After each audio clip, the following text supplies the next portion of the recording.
Last time on Burnt Cookbook Party. You're Patty Hertz, aren't you? Oh my God, Johnny, it is a pleasure. Patty, where do I know you from? Did you open a new building? I guess you could say that I opened a building. That's one way to put it. Opened it a lot. You were entrusted with acquiring explosives from a regular supplier by Raid's leader, Chet Gerbilla. Oh, Chet. His bristling whiskers, his tiny little hands. You notice immediately that the chemicals that Chet had picked out to make these bombs, they are not going to have a very strong effect in Bimgrim. Why don't you go ahead and swap these out for something that'll get the job done? On one of the shelves is a collection of newspaper clippings about how your parents got your case reassigned to a sympathetic judge, Jaime Winhorn, how you were the only member of Raid who was ultimately not sentenced to Bitterhole Dungeon for attempting to assassinate the man overseeing the Erosion Resettlement Office. I'm feeling a little attacked by all of this. Patty, I kept up with your trial. Brainwashed the entire time, huh? Bruler, I hope that you know me well enough to understand that none of that was really me. I mean, you know that I'm true to the cause.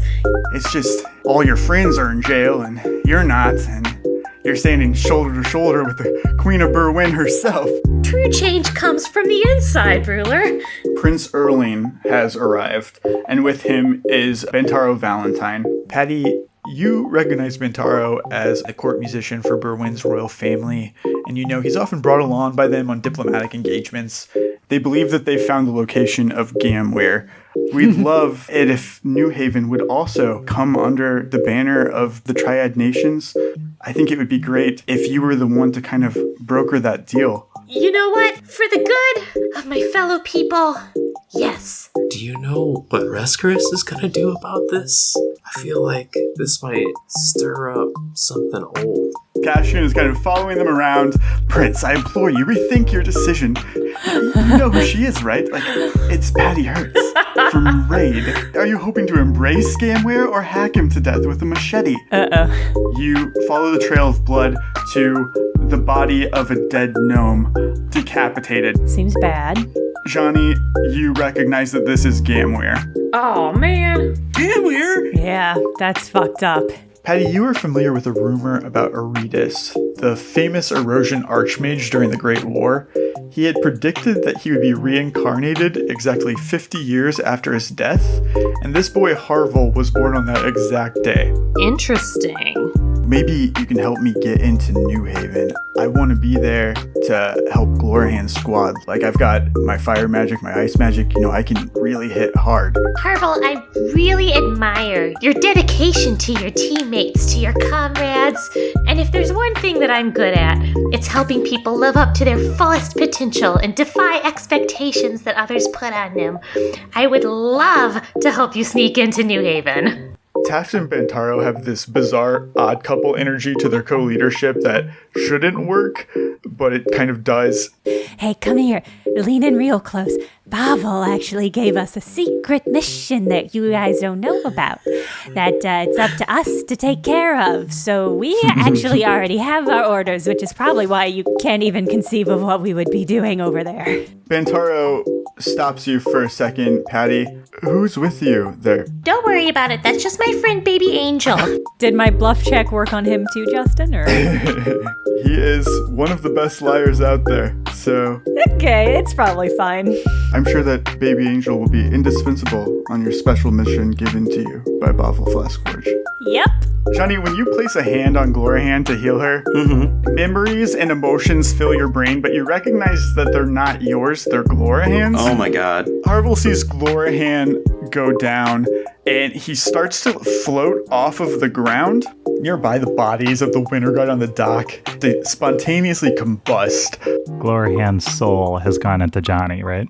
Can you scoop out the Glorhan jam that's in the Johnny jar and put it back on the Glorhan toast? Having another person's essence inside of you is probably going to have some sort of toll on your health. I want to check Glorhan's spellbook for any spell that I think would do this. It's a scroll that's been used, and it says Rabual the Generous across it, as if it's like a brand name scroll. It's kind of like an urban legend in Mjolnir that there is a creature named Rabual the Generous that lives in Mjolnir's catacombs that grants wishes. Patty, with your role, you have also heard of Rabual the Generous. You've heard of a rat folk that desperately wanted to be a chef, went to Mjolnir, found Rabual the Generous, and was able to get into the world of elven magic by being turned into an elf. That rubs Patty the wrong way, but good for them for living their dreams. Prince Erling turns to make a speech to everyone who's gathered around him. I had the pleasure of meeting with Gamwir this morning before his untimely death. Aroja's mistakes, he told me, shouldn't mean the end of the Triad Nations. Is this guy just fucking lying through his teeth? For sure, he's gotta be. I didn't really anticipate my friend Gamware going along with this sort of deal, because, I've always known how important New Haven is to the gnomish identity. Bavel is kind of giving you a lecture. He's like, we need to be very careful about what we say and do right now. A certain type of person is going to be looking for someone to blame in the coming days, so don't make yourself an easy target. Zelf wants to try to get a sense of who is on the noble side and is part of the conspiracy, and who is on the outside, who is being subjected to the conspiracy. Prince Erling claimed that Stanton escaped and was responsible for killing Gamware. So Taft is like, he didn't get out on me. I know he didn't get out on me. Why would they say that? Archmage Windhorn, I understand that, sometimes I can come on pretty strongly, kind of hot. Castrian explained the situation to me. I had no idea that, you were taken captive by Patty Hertz, but... Oh, that motherfucker. What? But I was with him, the whole time pretty much in New Haven, so, I caution you not to say that. I wouldn't want you to get implicated in something you had nothing to do with. Uh-oh. Bro, what's going on? Are you mixed up in something? Can I help? You're mixed up in something. Oh my god, so I met the coolest girl. Her name is Sasha. She invited me to maybe join her sorority. Zelf, you take the ritual from Ansel. You feel that eating magic is in your wheelhouse. All of this magic energy is moving towards you. I put on my bib. It's like a shot of adrenaline, and you feel connected to your cooking magic in a way that you never have before. But it also feels a little bit less controlled. The flavors! The flavors! I would like to go ahead and place my remote demolition bomb and be like, Sasha, let's go, girl. Do you tell her you dropped a bomb, or are you just like, we gotta go? I was just like, girl, get the White Claws, we're going. Effective immediately, Phenolin is in lockdown. Oh, shit. No one may enter or leave. We seek 5 suspects in relation to the attack on Phenolin Academy, where at least 25 are confirmed dead. 1 bomb has been detonated, potentially more exist. Well, this was inevitable, but it's still a shame. The cleric leads you into a private room where there are 2 beds. One of them is Harville Glass Cannon, decapitated. Oh my gosh. Shit. Holy shit, okay. You are shocked as a memory comes back to you. It is the 4th bloody year of the Great War, 70 years prior to the events of our podcast proper. This mysterious person that smells faintly of brimstone has only pointed to identify himself as Tommy Ember Eyes. We know this motherfucker, he betrayed us! Justin, is this man Aratus the Blood Mage? I know some of you may recognize me, but I assure you that our journey today is not political in nature. It's a wholly personal matter. I want to cast a spell called Detect Desires. Aretus is plagued with these dreams, this recurring dream, where he meets with this group of scholars and they lead him to this beautiful crown, and he can use this to become the demigod of Eris. Whenever Tetra talks about the dream and the crown, Tommy nods. He takes down his ninja bandana. That is something that the army of Rascaris has a very vested interest in stopping happening. Well, you found your voice. Are you here to stop Aretas? If he can be stopped. Sorry, Tommy Ember Eyes doesn't talk. So are you not Tommy right now? I am, as far as you're concerned. All right, I'm going to cast Detect Desires on this guy. I'll let you field that, Justin. What Johnny has is a ring of mind shielding. Oh my god, so good. Such a super spy. Oh my god. Inside of the vaults, you see a huge round room. There is embossed on the floor like a golden 10-pointed star. This room is another starscape. And that right there, that crown, that's not Iris, that's Lunas. But he is dominated by Thea, who pushes him to place the crown on his head. Uh-oh. Vampire! A group of 4 beings on the horizon make their way over. It's Moldy. Johnny calls out to Molny and he points. That was Aretas the Blood Mage who has taken on the divine inspiration of Lunas. Gaffinrit strides over to where Aretas is still trapped, and he swings the crystal-shafted sword down and decapitates Aretas. Whoa. The Game Weaver picks up the crown and looks to you, Johnny, as he hands it to the bug woman. Alariña's very good at hiding things. No one else will get their hands on this. Keep it out of sight. Are you familiar with the events of the Great War, when each god in the Pantheon picked a champion on Irisol and empowered them with mythic ability? Yeah, of course. It seems like now, with a new war on the horizon, all of those previous supposedly immortal demigods are dying. Oh. He says, for sure I know that Gaffinrit is dead. While you were working with the Sirocco healers in Beakram, Johnny, you saw a lot of miners from Nantrum who were exposed to high amounts of radiation from working in close proximity to where the asteroid struck. Many of the symptoms that Babel is exhibiting are identical. Hello, General. And I bow, with respect. We're all paladins of Gavlin here. I think something might be happening to Mjolnir. Something happened to him. What do you mean by that? Oh, I think somebody's gonna try and kill him. You can't kill a demigod. I mean, they're immortal. You were part of the war just like I was. It's totally possible. What makes you think that something's going to happen to Molny? Let's hear it, Johnny. Well, Yeah. my teacher told me. Flaskforge gave me a secret mission. Commander Flaskforge told you that Molny would die? I also know he's really sick. I'll consult with the monarchy, with the queen. Thank you, General Windstar. I know I can count on you. Zelf, where is it that you want to bring your compatriots? He wants to find, I don't know, I wouldn't say friend, his old acquaintance, Groton. Zelf, what are you doing here? We need a place to lay low. And in this entire city, I can't think of anyone that I mistrust less. We're in the thick of it.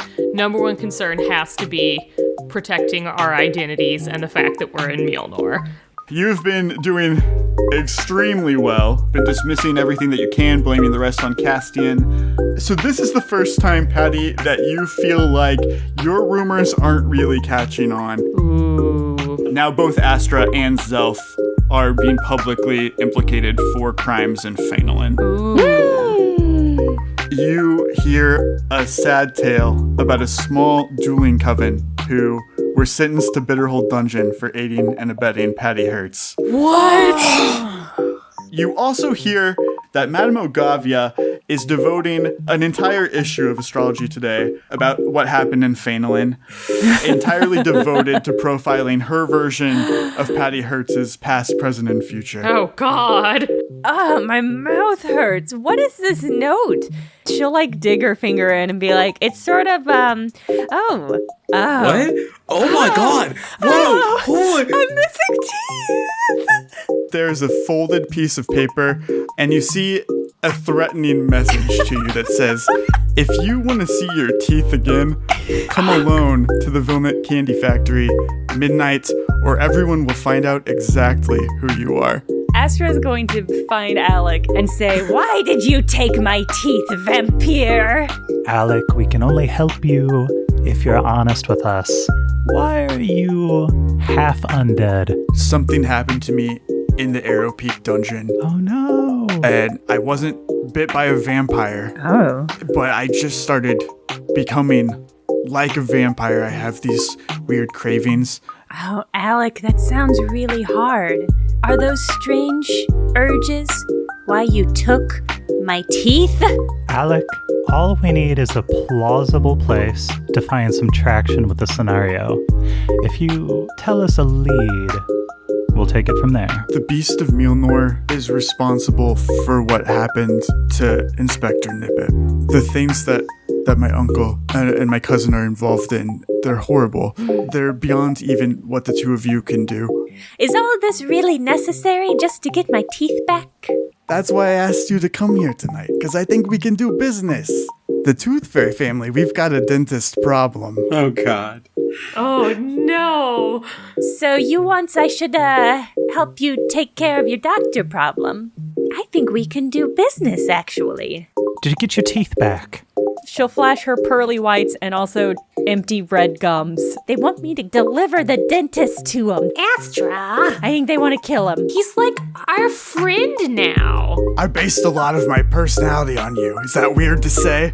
I do see myself as an inspiration and a role model, so that is so lovely to hear. Thank you. He draws one of the toothpicks from his back, and he points it at you, Zelf, and he says, "Identify yourself, chef." If you know all about the tooth decay in Mjolnir, how do you not know myself? Bentaro Valentine kind of saddles over, and he says, "Count Vilnit, this is perfect This guy. timing. Allow me to introduce you to Bavelflask Forge's Shadowin Squad. A few days ago, someone broke into the tomb of the High Chef, my grandfather's final resting place. Whoa. This grave robber took 3 of the High Chef's fingers." It really is a chef eat chef world, okay. You have no idea. My brother-in-law will be opening his restaurant shortly. I thought if I could get all the suspects together under one roof that Oh my maybe I could God. easily narrow down the perpetrator. A murder mystery dinner. Justin, is there a way to tactfully broach the subject of Taft's incrimination? And Zelf has never been tactful, so what are you asking for? You can see Bantaro get a little defensive. I think that we would all do very well not to talk openly against the monarchy. He'll turn to you specifically, Johnny, and say, and I also think that we need to not be quite as trusting. But if he told me not to trust him, does that mean he's trustworthy or if he's lying? Bantaro can see you working through this, and he says, "No, Johnny, you shouldn't trust me. You shouldn't trust me, and you shouldn't trust Taft, and you shouldn't trust Windstar. If you think that there's a conspiracy going on, you shouldn't trust anybody." How have you been, Groton, since you left the chairman? I always had a deep respect for you that you were able to get out.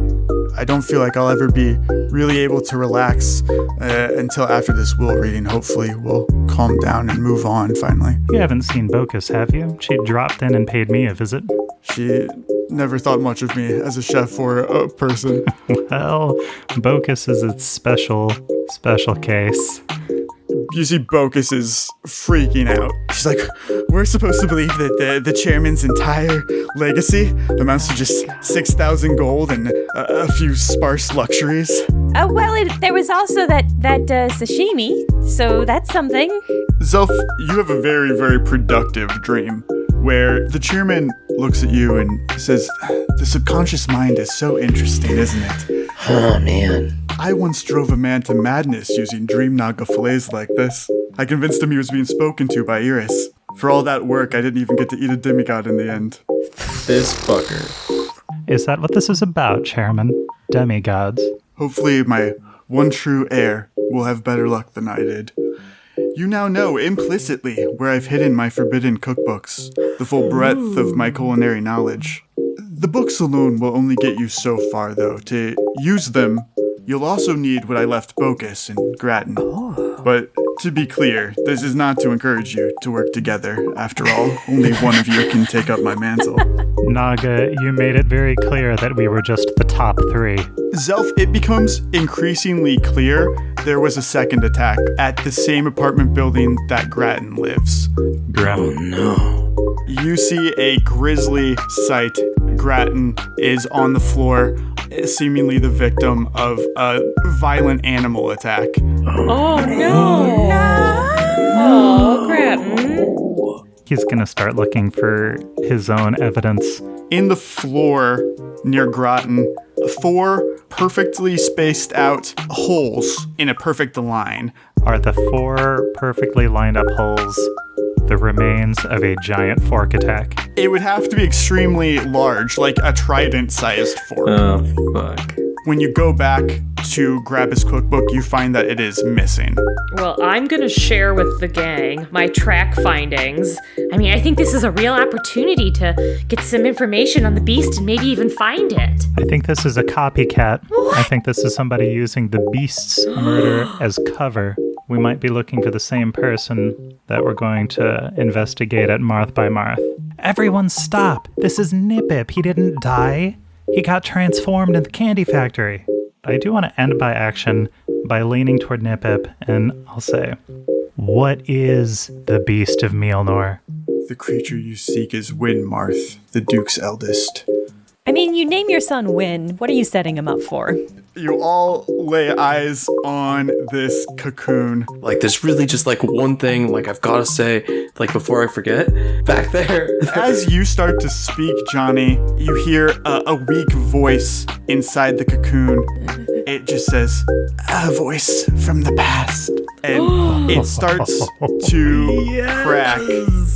And you feel this thick wave of air, like, moving out of the cocoon into the room. Everybody make a will save. Oh, God. A body rolls out of it. A thin insectoid creature. And Johnny, you see held to her chest is the crown of Lunas. And the points of it have extended into horns that are stabbing through her carapace. And you recognize before you is the demigod Elorenia, who you last saw 70 years ago. I hid as long as I could, but recently the crown cries out to be worn. Oh man, I forgot what I was gonna say.